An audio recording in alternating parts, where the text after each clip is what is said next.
Welcome to Chinwag Tuesdays, your passport to a world of language and culture. Hi everyone, welcome back to Chinwag Tuesdays. I'm Amanda and today's special guest is Pam. She's an Aussie who has been living in Japan for 16 years. Thank you so much for being here today, Pam. Thank you so much for having me, Amanda. All right, so let's start off with a bit of a self-introduction. I always start with a self-introduction, get a bit of an idea of where my guest is from. So where in Australia are you from? And how did you end up moving to Japan? The big question, isn't it? Yeah, I'm from Brisbane, which is the third largest city in Australia for people who are not from Australia. We've got the Olympics coming up there soon in a few years too. Yes. And yeah, I grew up kind of in semi-rural area just outside of Brisbane actually. And how did I end up in Japan is I met a Japanese guy. So sounds similar to familiar. you, Obviously not right? Japanese, but yeah. Did you meet your partner in Australia or?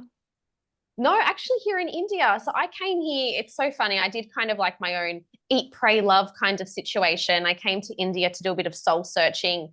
One of my friends was living here at the time anyway. And I just happened to meet my husband on that trip. Wow. Wow. Yes. Sounds like a dream. Yeah, no, in my case, we were in Australia and he was my student, but we didn't get together until after he graduated. It was all kosher. And yeah, basically we were together in Australia off and on for about 5 years. And then at that point we sort of decided, well, it's very difficult for someone with his level of English to get the kind of job that he really deserves to have. He's got an MBA, he's a clever guy. So I'm working in the English teaching industry anyway. I can pretty much do my job anywhere in the world. So we moved to Japan. Yeah, right. So how long have you been teaching English for then? Yeah. Look at this, right? Very long time.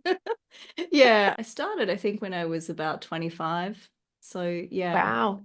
Like Yeah. 20 years. 20 plus Amazing. years. I don't want to go into how many, but yeah. Yeah.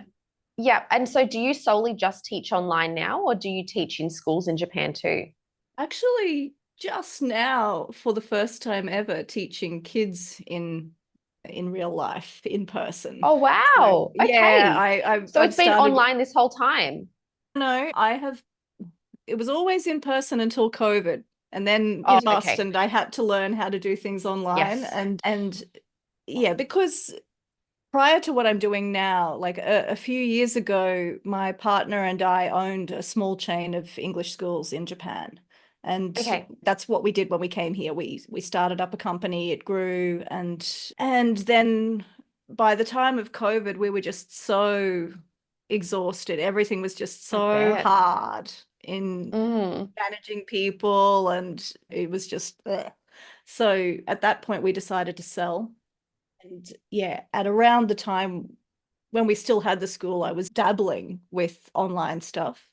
But yeah, in the Yeah. last year, I've gotten very serious about trying to make something happen with the online stuff. Yeah, that's amazing. So when you were in Australia, you're teaching English. Did you have your own business there as well, or did you work for schools? I worked for schools. Most of it was with one school, and I'm still friends with my ex-boss. I think it was a Yeah. great job, that place. Yeah, and I started out teaching, and then they finally promoted me to director of studies. And actually, that was one of the reasons why my partner and I split up, because he came back to Japan, and I'm like, I've given up things for guys before. I just got a promotion. I'm not giving this up for you. I want to stay here for this. Fair enough. So yeah, so that was for a while, and then yeah, after that moved to Japan. But prior to that company, which Lexis English, in case anyone's interested, prior to that company, I'd just done a few short positions, like did University of Queensland's language school was my first teaching job, and I got to teach Japanese study tour students. Have you ever done Oh, study tour teaching? awesome. Oh, no, I haven't, but These were specifically study tours, which are very popular in Japan and I think Korea too. right. They often will send over groups of high school students or university students. In the case of the ones that I was dealing with, they were uni students.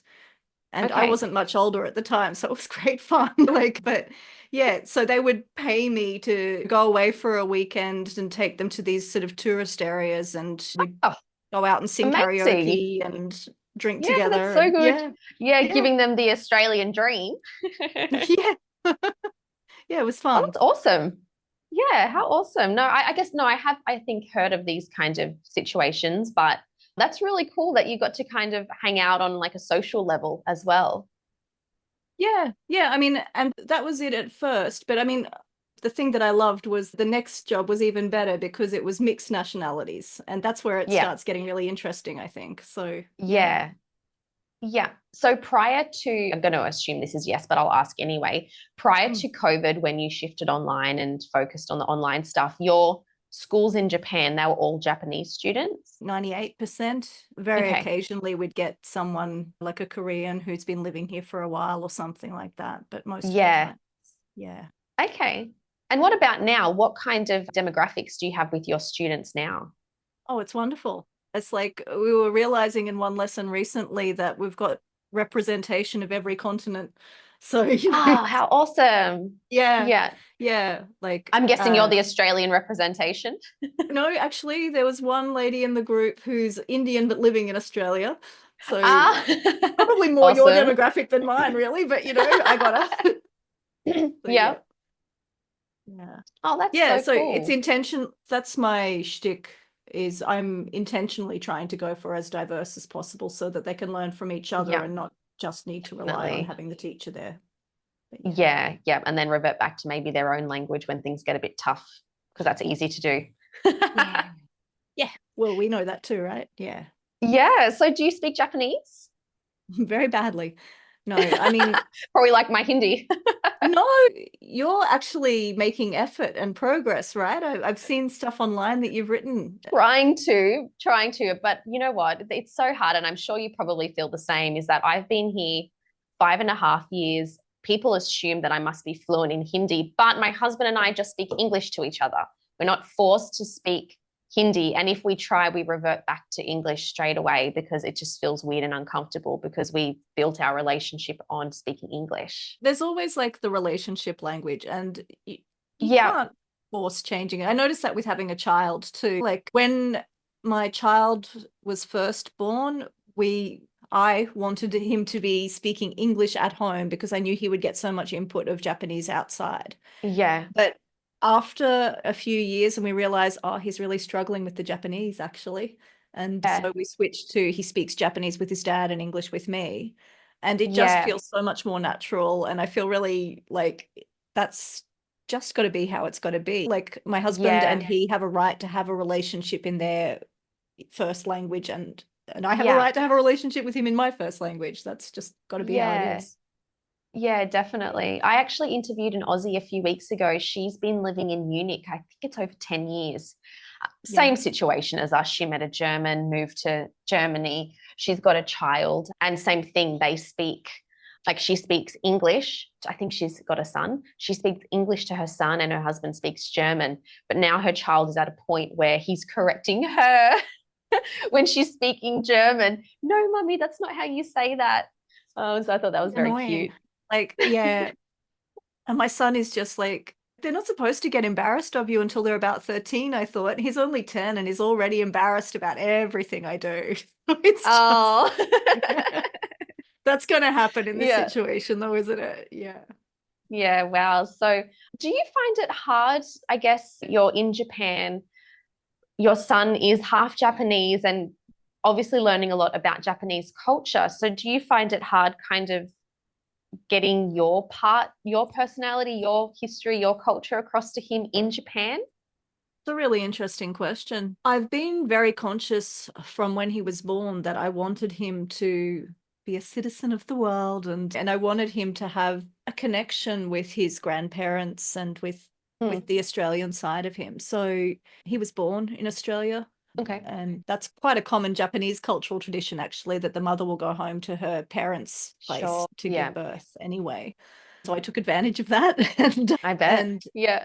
yeah. And he goes back with me once a year. Oh, good. Okay. And That was going to be my next question. right. Well, yeah. And I mean, it wasn't easy though, but we were able to find a way and a school that would accommodate. So during what summer holidays here is school session in Australia. So he goes to an Australian primary school during his summer Oh, holiday. awesome. Yeah. Oh, that's Yeah. great. And It is that in really Brisbane? is. Well, yeah, I mean on the outskirts Where of, you're but from? Yeah. yes. Yeah.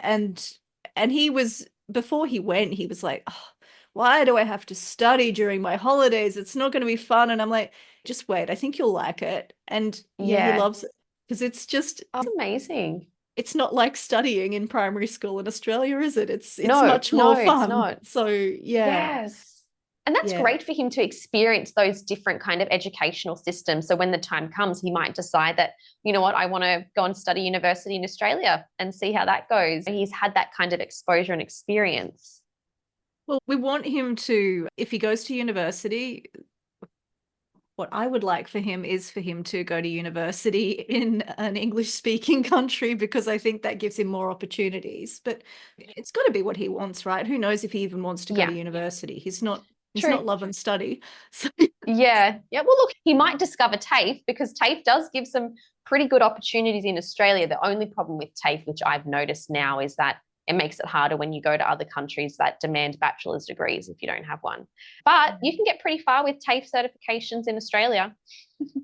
yeah, I mean, technical colleges anywhere, I suppose, too, right? Like, but True. yes, yeah, there's lots of different things. Who knows? Who knows? Yeah. Yeah. Yeah. So when you say that he goes back for the summer holidays, is that for like 2 or 3 months? No, 1 month. Okay. All right. Well, I Yeah. mean, summer holidays here are like, I think 6 weeks, but yeah, we usually Oh, okay. do I like a assumed it was week with longer. his father somewhere so that, he Yeah. gets a bit of time with dad and then he and I will go to Australia. Oh, that's nice. And that's nice for you to kind of go back home. And I don't know if it's the same with Japan, but India is such a chaotic country. So I feel like I have to leave at least once a year to reset, just to kind of go back and escape the chaos and then go back to So fascinated by Australia and this. then sorry.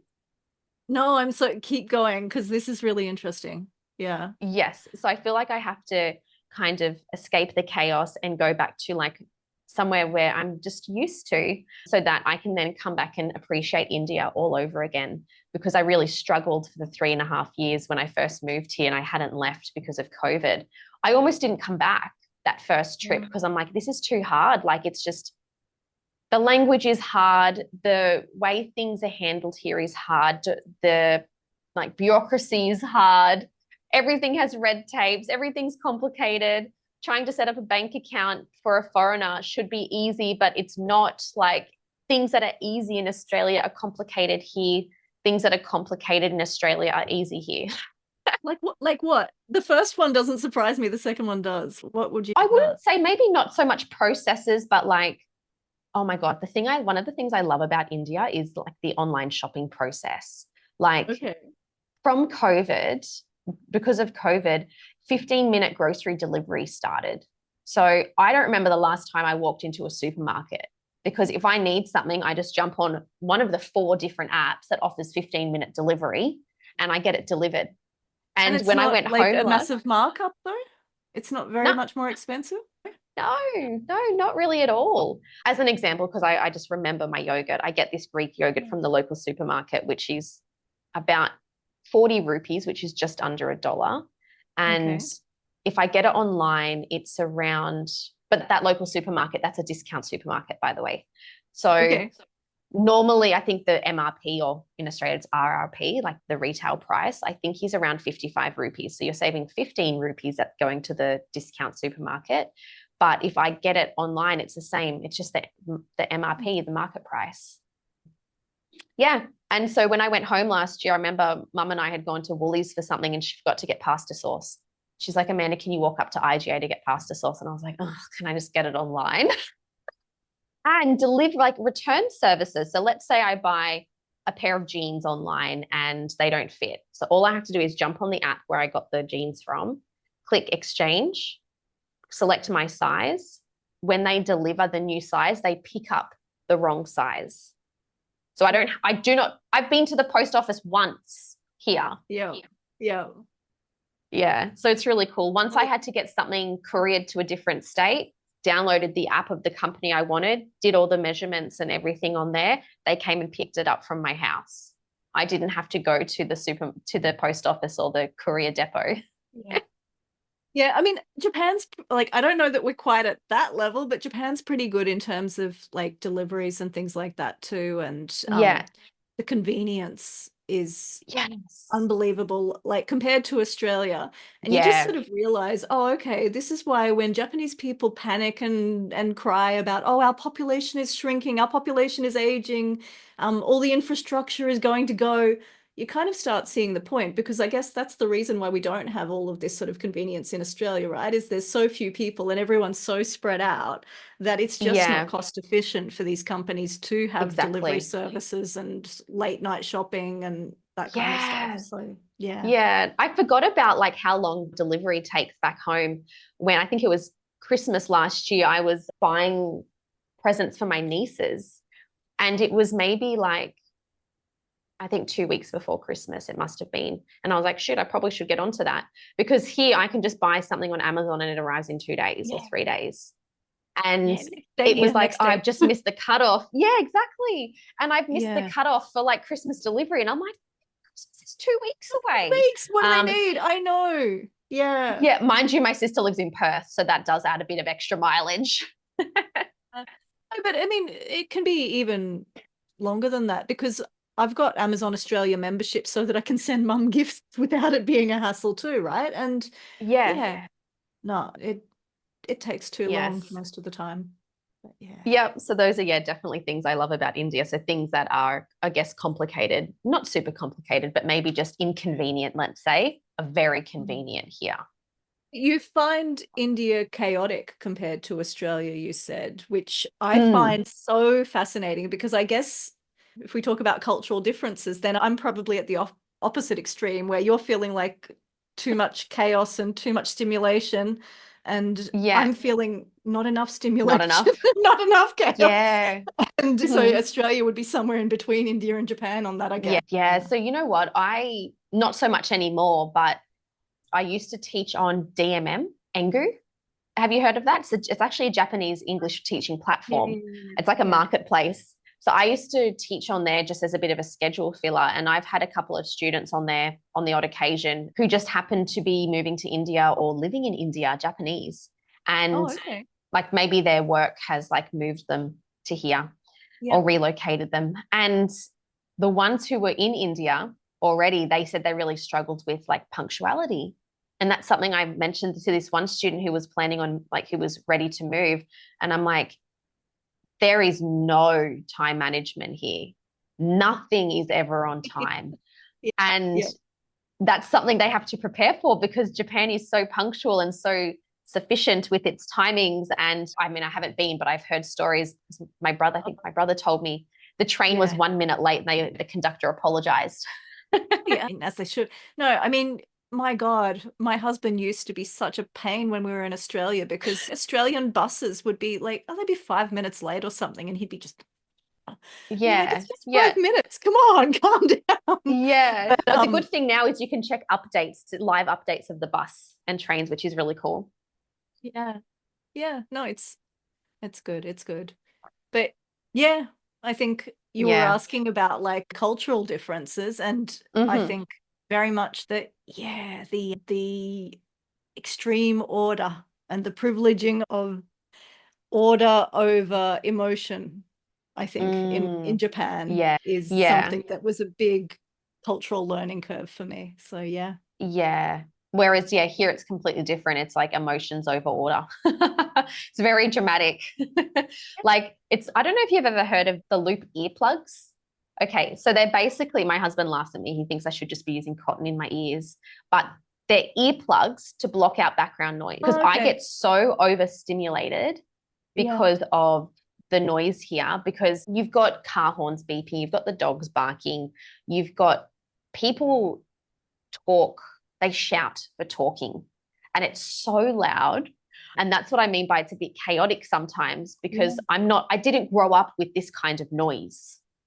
I grew up in a very small beachside town that you could hear birds and that's it.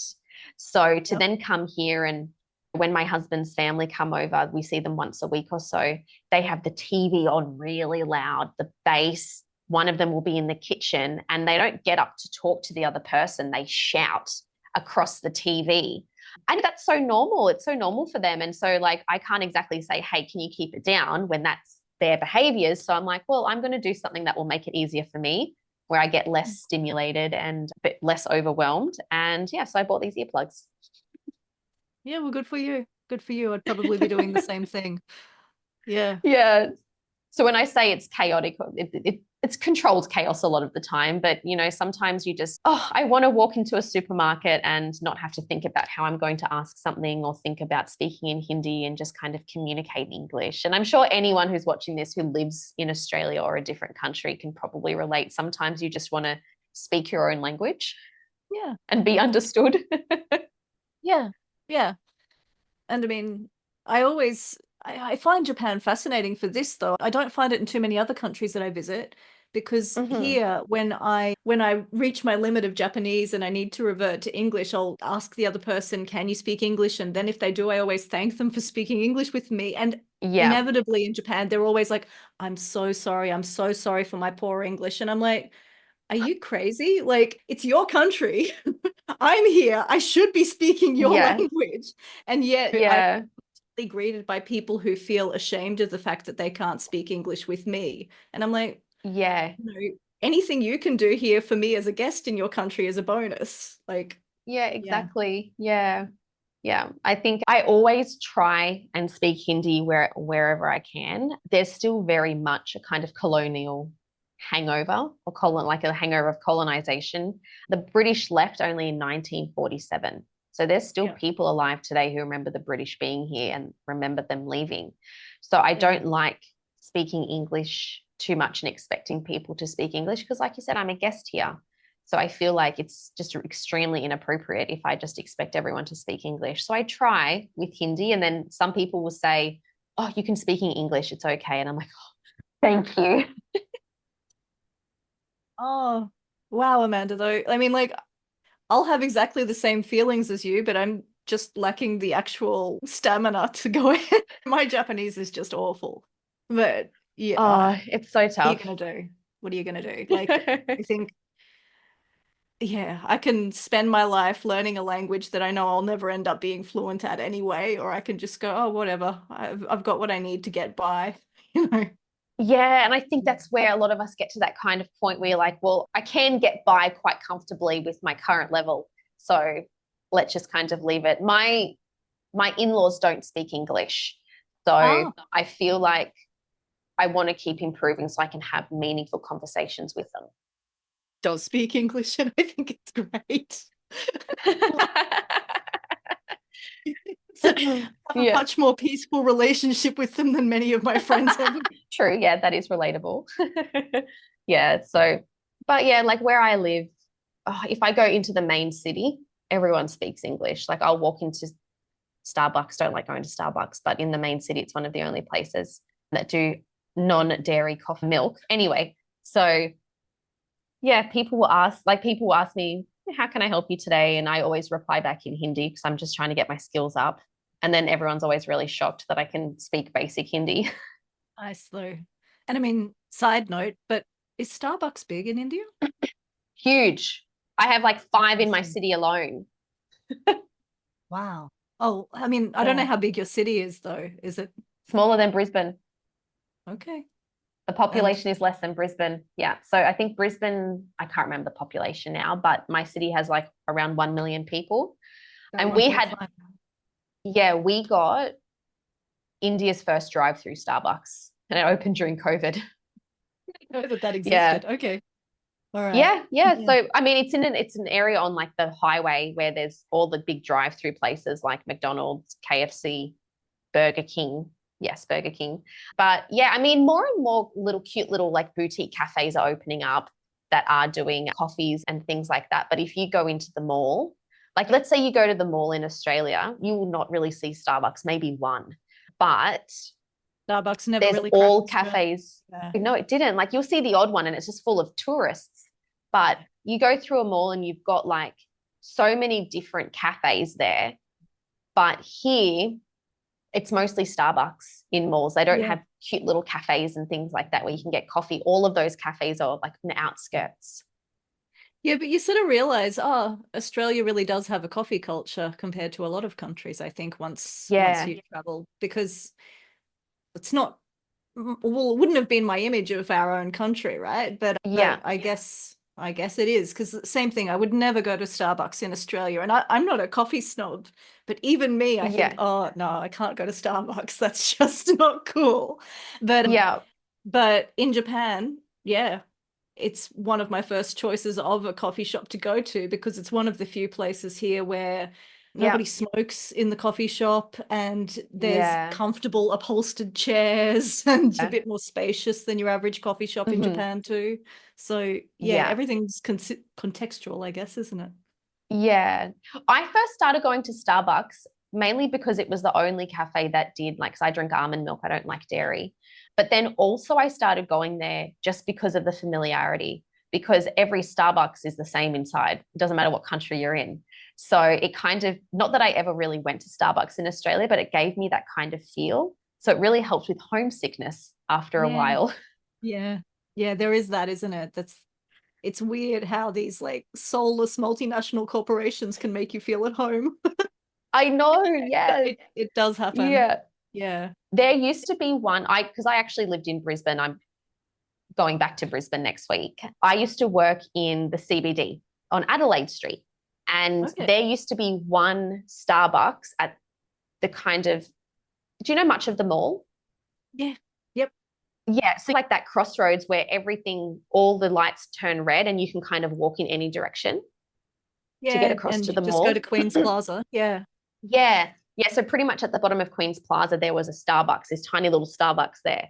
And so when I went back home last time, I noticed that's gone. And I think it's like Chanel or something. They're all kind of luxury goods in that kind of mall area. But yeah, that Starbucks used to be really busy. But every time I walked past, I just saw it was mostly international students.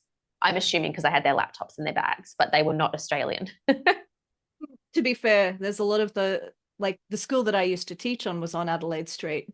And there are a lot of international English schools in that area. So I suppose it makes sense that they would just go, oh, right, familiarity. Starbucks. Yeah, exactly. Which part of Adelaide Street was the school on, or is the school on? It's not anymore. They've moved, and I don't know where their new address is, but it was up closer towards the library, up the other end of Adelaide Street. Oh, right. I was on because my work was on Adelaide Street, but I was on the other end, close to like Eagle Street, like that kind of far end. Yeah. So I worked for WorkCover. Okay. Oh. Yeah. So I worked with WorkCover for a couple of years. I started off in their call center, and then I moved into claims. So I was a claims assessor for workers' compensation. Oh, God. Oh. Yeah. You'd have to be okay with not being popular to do that, wouldn't you? Well, I was quite lucky because I got put in a team that looked after the big companies. And so we specifically looked after, like our small team specifically looked after like Accor Hotels, Mantra Hotels, RACQ Insurance, a lot of the insurance companies actually. So most of the claims we got were pretty straightforward, but we got a lot of psychological claims. So people who were claiming that they sustained a psychological injury such as depression or anxiety as a direct result of their employment. And so those were really tough claims to assess because the legislation was very strict that employment had to be the main contributing factor. But there was a clause in the legislation that said reasonable management action is not a direct contributing factor. So if you're feeling overworked, for example, or maybe you have too many targets, that's reasonable management action to expect you to do that kind of work. So most of the time, I would say 99% of the time, those claims were refused. But if it was something obvious, like maybe bullying, and they could prove it because the onus is on the injured worker to provide evidence. So if they could provide proof that they were being bullied or they got abused or whatever it was, maybe they saw a traumatic event, like some of the RACQ first responders. it was very common for them to lodge a Oh claim because they God. might Yeah, have. they would, wouldn't they? Yeah. Yeah. Yeah. So Okay. those were really hard because when I would take that initial call, that statement, I would know from that first call whether it would be approved or rejected.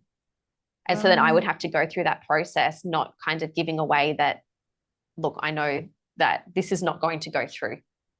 Yeah. So yeah, those were really tough. There were times where I would have an injured worker who did have a psychological injury. It's not saying it doesn't exist, but work might not have been the main cause. And they would call me and they would threaten to kill themselves. And I would then have to call the police to do a welfare check, call their doctor, call their psychiatrist. So yeah, it was Must have pretty been really hard stressful. on you. I wouldn't handle that kind of work well at all. Oh my God. No, and like I have my own mental illnesses. Doesn't everybody? So Yeah. Like, yeah. So yeah, those were really tough. But I worked with like a really good team and management where like if people could, my neighbors, my desk neighbors could see that it was like a really tough call, then they would be completely fine if I just went for a walk downstairs to get some fresh air or step away from the desk or things like that. yeah. But yeah, anyway, it was a really interesting place. I really enjoyed working there. And I was planning on completing my certificate 4 in claims management, but then I moved here. Love. And now I teach English. Okay. Wow. So teaching English kind of just came up as a surprise thing for you, did it? Completely. Yes. So Wow. basically I moved here and I was not allowed to work because of the visa restrictions that I would like. There were restrictions on the visa that I was on. Yep. So I came on a tourist visa that has a no work clause.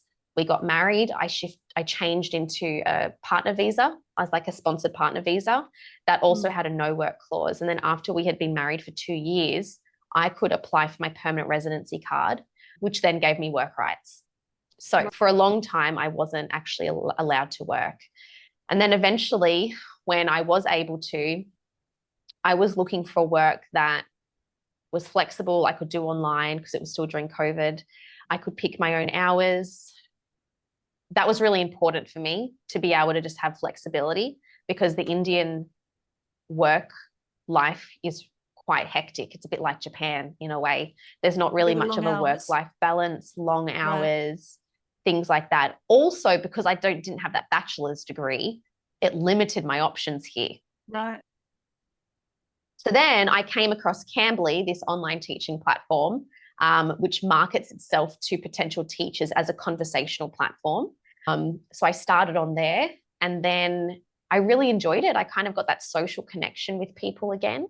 And then after that, I then moved on to Amazing Talker, where I could pick my own rates. And then people started booking me because I'm Australian. And that's when I realized, hey, there's a pretty big gap here for Australian English. So I decided to explore that further and fill that gap. And here I am.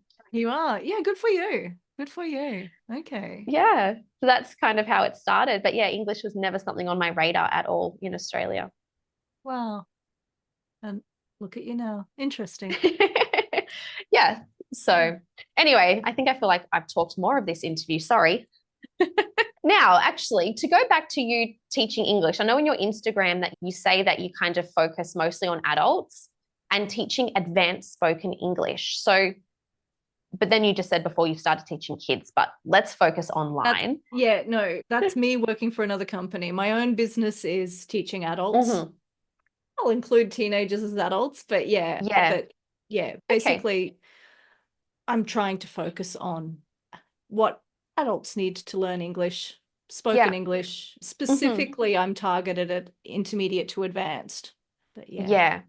Okay. So what was the reason for choosing that kind of audience? Firstly, I've been teaching English for so long, and you sort of think of what's the first question that you get from everyone who is studying with you. And it's as assuming they're past pre-intermediate level, it's always the same question of, oh, I can understand what they're saying and I've studied so much grammar, but I just can't speak. Please, teacher, tell me, how can I speak? And you're like, okay. Yeah. So I wanted to just address that, basically. I think, and it's my passion, and it's something that I particularly enjoy because, like I said, like I'm all about the English as Globish. So I want it to be something where people can have interesting conversations with someone from a completely different part of the world and find Mm-hmm. out about each other. And so Yeah. it's all feeding into that. Yeah. Yeah. Yeah, that's really interesting. And I really like what you said about it's your passion. So that's what you want to focus on. I think that's really important, focusing on what we're good at. When I first started teaching English, I was kind of like a jack of all trades in the sense that I'm like, oh, yeah, I can dabble a bit in business English and this and that. And I'll help with a bit of test prep. But it's not things I was interested in. And I didn't feel confident in my teaching of that because it's not something I had a lot of exposure to. So then when I went independent, which was May this year, I dropped all of those things that are just not interesting to me and that I'm not really passionate about. And I'm focusing on the things that I am passionate about. You have to, don't you? I mean, like, I'll be honest, when I started doing stuff online, the first thing I did was a how to do the PTE test. And I did Yeah. a series of YouTube videos on that. And I'm still really proud of those videos because I Yeah. did the PTE myself as a student in order to prepare for it. Like I really went deep into really cracking good strategies for it. But I Mm-hmm. hated it. Like I did it, but Yeah. I hate English tests. I don't think they're the way that you actually end up becoming fluent. I think students will sometimes, especially in Japan, I find a lot of students will say, "Oh, look, I just want to set myself a goal. So I'm going to set this test as my goal, even though I don't need the test for any particular purpose, but it's for my own personal satisfaction if I can get a good score in this Yeah. test." And I can't relate to that. So Yeah. I sort of think if you want to be fluent, great, set goals, but set Mm-hmm. goals like I'm going to be able to watch all of movie number X and understand it without subtitles by the end of this year, or something like this that is a Yeah. little bit more motivating and a little bit more connected to real life than these True. tests, which are really Yeah. so separate from what you actually have to do in the real world. But Yeah. having said that, I agree with you that we need to do what we're passionate about, because especially if we're running our own business, you just can't wake up every morning and do something that you're not interested in. It's just too hard. Exactly. Yeah. Yeah. But also Sometimes there's people exceptions. well, people need the tests. People need to do job Yeah. interviews. So True. it's Yeah. necessary. And I know that, like I said, I've been teaching for a long time. I've had to teach all of those things that are maybe not my passion. So if someone wants help on that, I understand that you want to Yeah. move to Australia, you need the IELTS or you need the PTE. I want to help you get there. So yeah. Yeah. Yeah. Yeah. Yeah. I remember I actually did like a teacher kind of training course on teaching IELTS. And by the end, I was like, this is not what I want to do. So I was like, no, this is definitely not the path I want to go down. And this is when I first started teaching, because I had a lot of external kind of people saying to me, oh, you should teach IELTS. And I was like, all right, well, let's have a look. And then after the end of the course, I was like, no, not me. Yeah. I mean, yeah, again, I find it satisfying when I do teach one of those sort of test prep things and my student gets the score they Yeah, need. There's no that's better true. feeling, right? But Yes. yeah, but I think I'm sticking to I'll take on private students for that kind of thing. But yeah, Yeah. I'm not terribly interested in creating a course for it or anything like that. Yeah, yeah. So, what are some techniques that you use to help students improve their speaking skills outside of the lessons? So, I know that as a learner, a language learner, it's very hard for me to try and improve my speaking skills outside. So, what are some ways that you use to teach or help? Can I address what I would do inside the lesson first? I Yeah, think sounds good. yeah, because I think that's an interesting thing. I mean, the obvious way you're going to improve your speaking is speaking and getting practice Yeah. speaking, right? Like we all know this. And so it's the Yes. eternal chase to find someone who's willing to be your study partner and to get speaking practice with. That's what you Yeah. would do most often outside the classroom.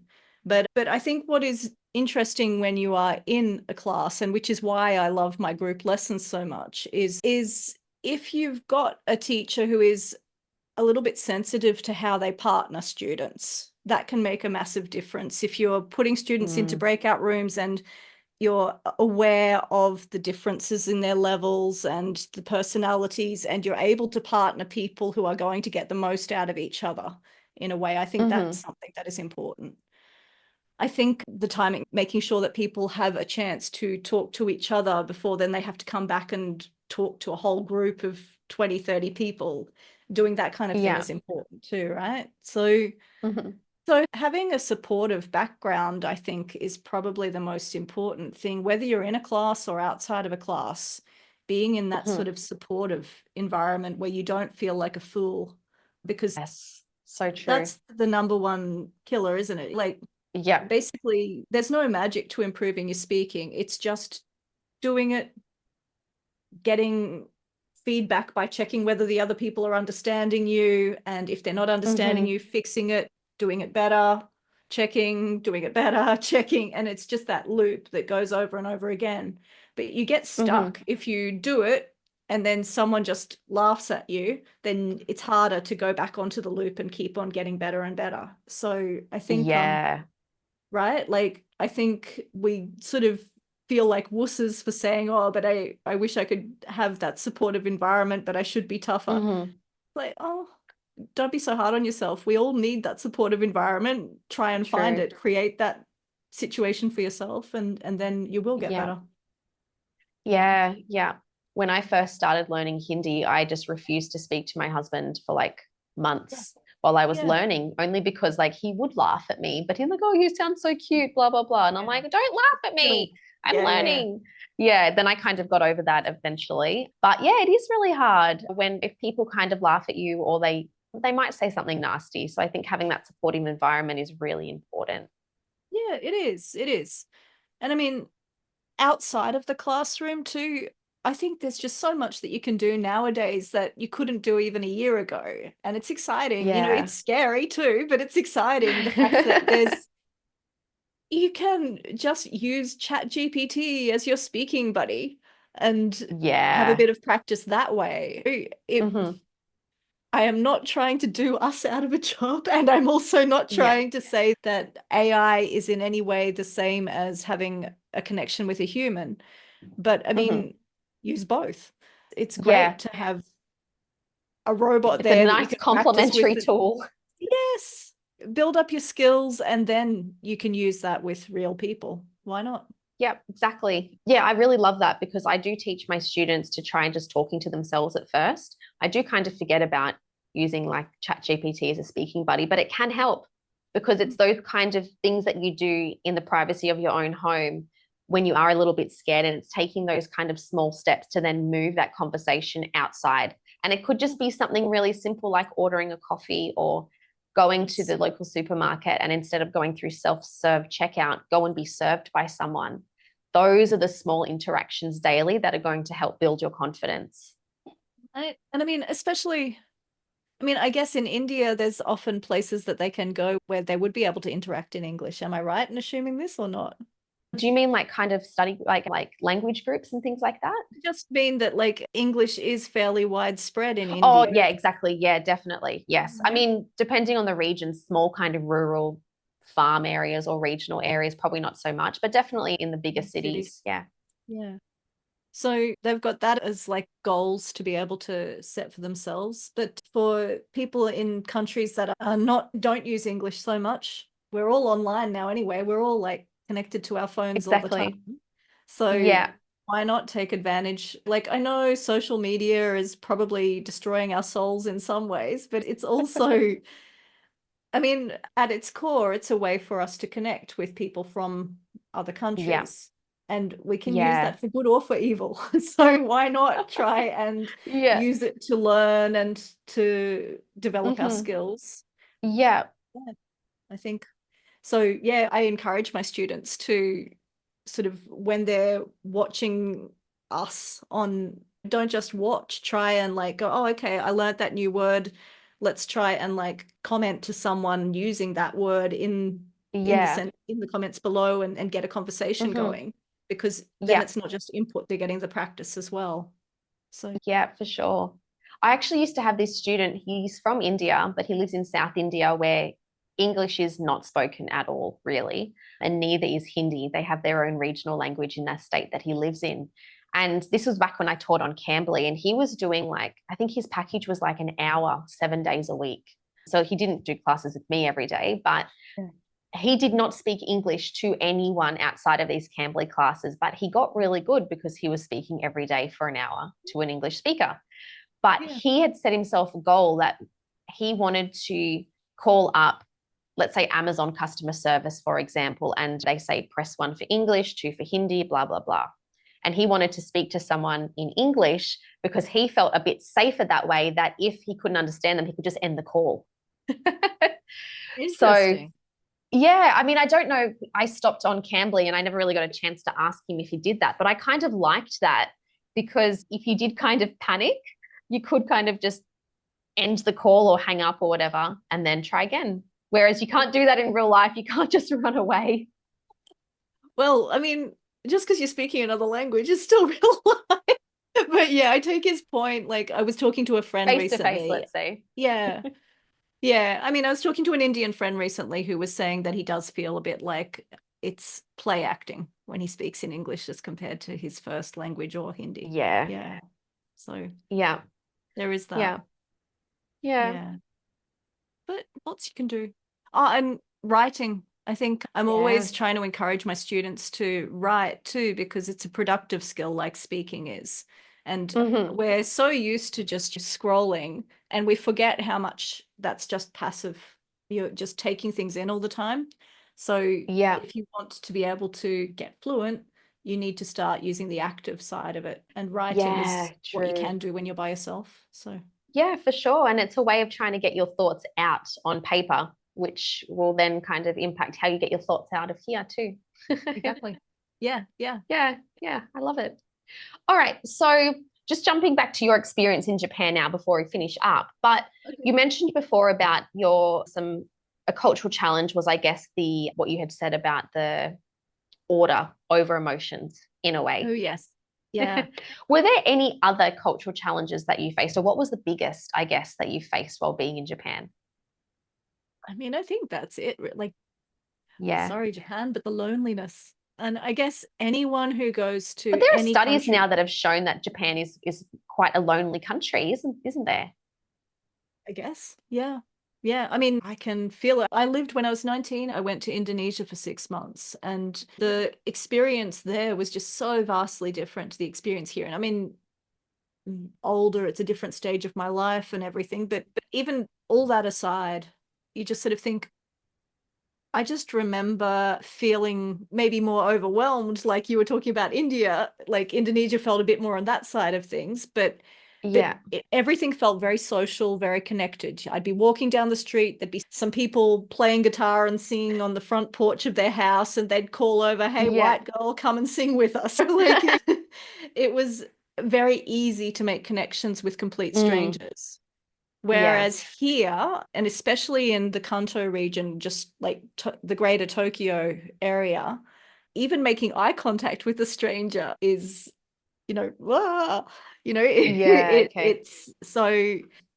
And what's really interesting for me is that extends to even intimate relationships. Like, I remember I'm in a group called Sisterhood Japan on Facebook. Oh, I'm in a similar one for it. It's called Masala Sisterhood, which is for it's for all us sad, lonely foreign women who need like some support in. Yeah. Well, yes. Oh, how funny. Yep. Well, we've got to do what we've got to do. But what I found interesting was that there's a Japanese woman in that group who's married to a Canadian guy. And she was saying, look, I'm not trying to complain about my husband, but I just want some advice because it's really driving me nuts. Every time I come home from work, he just follows me around saying, so how was your day? And what did you do? And the rest of us are all going, we dream of a man like like, what are you talking about, woman? Like, this is the dream. And I just related to that so much because I know that if the same boat, if my husband comes home from work and if I go, hey, how was everything today? He feels it as pressure. It just feels like you're invading my space. I've had to be on when I'm outside at work all day. Now I just want to come home and just watch TV and not speak to anyone. And Yeah, okay. and I mean, I've got my introverted side, I get it, but like the extremity of it here seems Yeah.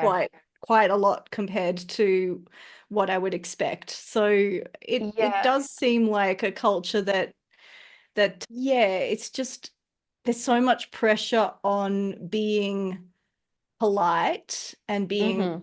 following set patterns of communication either. Like you Oh, say one yeah. thing, then the answer must be this. And so there's so much anxiety that you're going to do it wrong that people would often just find Mm. it easier to not even communicate with someone because they don't want to make a social mistake. So Oh, it's right. just, I think Okay. there's so many things that like tie into the loneliness that we don't even think about. Yeah. And we just sort of see Yeah. it as like, oh, look, wacky, crazy Japan, where they have maid cafes and host clubs and all this kind of woo. And you're like, Yeah. what's behind the maid cafes and host clubs is men who are lonely enough that they're willing to pay for not sex, but company. Like Yeah. they're so lonely. That's what's Yeah. going on. So yeah, Yeah. thinking of that is something that was really interesting for me. Yeah. On the topic of this, actually, I interviewed one of my friends. She's an Aussie travel vlogger full time. And she went to Japan, I think it was last year, or Oh maybe yeah. started this year. I can't remember. Anyway, she actually said in the interview that she noticed that the people of Japan were much more reserved, and she's a very outgoing, bubbly personality. And she was very used to pretty much every country she was in, people being curious and coming up to her and chatting away and not really Yeah. caring about their language skills. But this kind of makes sense as to why maybe people were a bit more reserved, because she found that a little bit lonely, that she wasn't being, she found it quite hard to connect with the locals. But she hired this service, hire a dad for a day. Yeah. Again, paying for company. Yeah. Yes, Yeah. yes. So that makes Yeah. so much It's a more big thing sense here. now, like hearing this from you. Yeah. Yeah. Yeah. It's, and there's two sides to everything too, though, isn't there? Because I think the Mm-hmm. same thing that makes it a very lonely country is also the same thing that makes it a very safe country and that makes it a Yes, very true. like, and I mean, my God, when I was teaching groups of all Japanese, like I'm talking way back when I was in Australia. Here's the Mm-hmm. story for you. I remember having a class where it was almost split three ways between the Brazilians, the Southeast Asians, and the Japanese, this particular class. So Mm-hmm. I thought, oh, well, let's take advantage of this cultural mix up and I'll set them a task where they each have to write a fairy tale or a folk tale from their culture, and then we'll share it together. So, Japanese group, you guys together, so that you're talking together, write your Japanese fairy tale. You Brazilians, write your Brazilian fairy tale, and you Southeast Asians, I'm sorry, you're from different countries, but can you try and figure something out? And what was really interesting to see was that what they say about group harmony in the East versus the West, we had almost the Mm-hmm. extremes with Japan and Brazil, because by the end of Yeah. the 1 hour lesson, the Brazilians were still arguing over which story to write. Because I think Brazil is even more individualistic than the US. We were like, Yeah. and Uh-huh. they were like passionately debating it still by the end of that hour. Whereas, yeah, within the first couple of minutes, the Japanese had just calmly and quietly decided upon what they were going to write, had written quite beautifully and well all together, and just got the job done. And you're like, yeah, Yeah. the teamwork here is just beautiful to watch sometimes. Mm-hmm. Yeah, that's special. Very funny story though, but very special. All right, so we'll start wrapping up because it's been a bit over an hour now, but it's been Oh, really great chatting. yeah, But I know that you're on Instagram. Are you on any other platforms? How can people I contact am. you? I am. Okay. So I'm on Instagram, Facebook, YouTube, and LinkedIn if anyone wants to join Okay. me there. But I really focus on Instagram as my hub. So that's the Yep. best way to get me because I go live there every Sunday and that sort of ties in Yes. with things that I do as well. And my Instagram, if anyone wants to actually join my group where we have the live lessons every week and you're speaking with each other, that's through an Instagram subscription. So if you don't just follow, but actually click subscribe, you can get a 2 week free trial to join that Oh, group. awesome. So Sweet. that's the main hub. But yeah, if you just want to contact me and find out more, then info@neoenglish.com. Okay. Neo Perfect. I'll dash. put all of this in there. I'll Thank put all you. of this Thank in the you. Yeah, episode put it description on. anyway. Yeah. Cool. Yeah. All right. Well, thank you so much for joining me today, Pam. It's honestly been a pleasure. It's been so nice. You're my first appointment, let's say, of the day, and it's been wonderful. I've really enjoyed it. Oh, well, thank you. Yeah, no, it's been really fun for me. Bit nervous though. I'm going red, I noticed. But yeah. Oh. But It's all thanks, good. Amanda. Yeah. Thanks, Pam. Okay.